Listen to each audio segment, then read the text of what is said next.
ഈ black colour beef fry എങ്ങനെ ഉണ്ടാക്കണമെന്ന് നോക്കിയാലോ. ബീഫിൽ മഞ്ഞൾപ്പൊടി, മുളക് പൊടി, ഉപ്പും ചേർത്ത് നന്നായിട്ടൊന്ന് വേവിച്ചെടുക്കുക.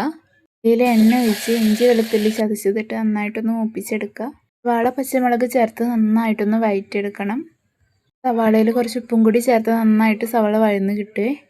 ഇനി നമുക്ക് മസാലകൾ ചേർക്കാം. മുളക് പൊടി, മഞ്ഞൾപ്പൊടി, ഗരം മസാല, കുരുമുളക് പൊടി ചേർത്ത് നന്നായിട്ടൊന്ന് വഴറ്റിയെടുക്കണം. പിന്നെ തക്കാളി ചേർത്ത് നന്നായിട്ടൊന്ന് മിക്സ് ചെയ്ത് കൊടുക്കാം. നിങ്ങൾക്കിത് വേണമെങ്കിൽ കുക്കറിൽ ഉണ്ടാക്കാം കേട്ടോ. തക്കാളി ഒന്ന് ഉടഞ്ഞ് വരുമ്പോൾ നമുക്ക് ബീഫ് ചേർത്ത് നന്നായിട്ടൊന്ന് മിക്സ് ചെയ്ത് കൊടുക്കാം. ഞാനിവിടെ വറുത്ത മല്ലി ചേർത്ത് കൊടുക്കുന്നുണ്ടേ. പൊടി ചേർത്ത് നന്നായിട്ടൊന്ന് വഴറ്റിയെടുക്കാം. അവസാനം കുരുമുളക് പൊടിയും കൂടിയും ചേർത്ത് കൊടുക്കണേ. എത്രത്തോളം വരട്ടണോ അത്രയും നമുക്ക് ബീഫിന് ബ്ലാക്ക് കളർ കിട്ടുമേ.